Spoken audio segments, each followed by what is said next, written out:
আজ যে মুভিটা এক্সপ্লেন করতে যাচ্ছি সেটা এমন এক অসাধারণ মুভি যা পুরো বিশ্বে রীতিমতো ঝড় তুলে দিয়েছে। মানস নামের এই সাধারণ ছেলেটি কিভাবে টয়লেট সুইপার থেকে একদিন বিশ্বের অন্যতম কঠিন পরীক্ষায় পাশ করে আইপিএস অফিসার হয় তারই গল্প বলা হয়েছে এই 12 ফেল মুভিটিতে। যারা এখন স্টুডেন্ট আছো বা সামনে বিসিএস কিংবা ইউপিএসসি পরীক্ষা দিয়ে বড় অফিসার হওয়ার প্ল্যান করছো, তাদের জন্য তো এটা একটা মাস্ট ওয়াচ মুভি। আমি নিশ্চিত মুভিটি দেখার পর তোমার মনে এমন একটা মোটিভেশন কাজ করবে যা তোমার চলার পথকে অনেক সহজ করে দেবে। তাই চলো শুরু করি আজকের মাস্টারপিস মুভিটির এক্সপ্লেনেশন। মুভি শুরু হয় 1997 সালে আর আমরা প্রথমেই এই ছেলেটিকে দেখতে পাই যার নাম মনোজ। আজ তার 12 মানে উচ্চ মাধ্যমিকের ফাইনাল পরীক্ষা। তবে পরীক্ষায় পাশ করার জন্য অন্যান্যরা পড়াশোনা করলেও মনোজ নিয়েছে একটি বিশেষ ব্যবস্থা, আর তা হলো তাজা তন্নভাবে নকল করা। আসলে মনোজের দোষ দিয়ে লাভ নেই, সে যে এলাকায় বাস করে তার নাম চাম্বাল, আর সেখানে স্বয়ং স্কুল টিচাররাই এই নকল করে পাশ করার ফর্মুলা তাদেরকে শিখিয়ে দিয়েছে। তাদের বিলগাঁও নামের গ্রামের যে বিধায়ক আছে তার কথা হলো ছাত্ররা যেমনই হোক তার স্কুলে সবাইকে পাশ করানো চাই। কিন্তু দেখা যায় চোখের সামনে বই খুলে নকল করলেও গত বছর 200 জন শিক্ষার্থীর মধ্যে 175 জনই ফেল করে বসেছিল। মানে বুঝতেই পারছো যে নকল করতে যে ন্যূনতম যোগ্যতা থাকতে হয় তা এই গ্রামের কোনো ছাত্রের মধ্যেই নেই। তবে মনোজ নকল করে পরীক্ষা দিলেও তার বাবা ছিল কিন্তু একজন সৎ ও নিষ্ঠাবান মানুষ।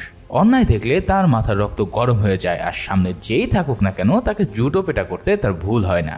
ঠিক এভাবেই একদিন নিজের সরকারি অফিসে অন্যায়ভাবে বিধায়কের পক্ষে কাজ না করার জন্য তার বাড়িতে সাসপেনশন লেটার চলে আসে। একমাত্র উপার্জনক্ষম ব্যক্তির চাকরি চলে যাওয়া কেমন দুর্বিষহ হতে পারে তা তো তোমরা অনুভবই করতে পারছো।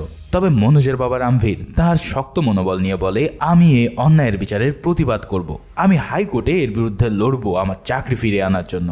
এই সিদ্ধান্ত নিয়ে রামভীর পরের দিন পাড়ি জমায় শহরের উদ্দেশ্যে। পরের দিন মনোজ তার সব নকল নিয়ে স্কুলে হাজির হয় পরীক্ষা দেওয়ার জন্য।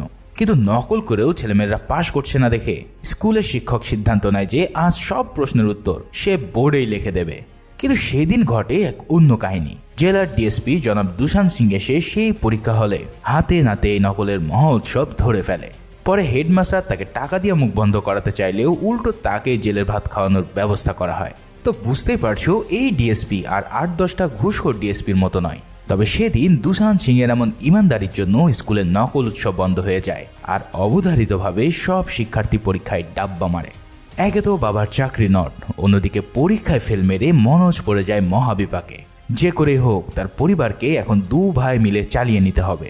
তাই মনোজ ও তার বড় ভাই নিজেদের সলো মেশিনকে জোড়াতালে লাগিয়ে একটি গাড়ি বানিয়ে ফেলে, আর সেটা দিয়ে বিভিন্ন রাস্তায় ভাড়া মারতে থাকে। তবে একদিন সেই বিধায়কের লোকজন এসে তাদেরকে বলে এই রুটে যেন তারা গাড়ি না চালায়, কারণ এতে করে বিধায়কের বাসে যাত্রী কমে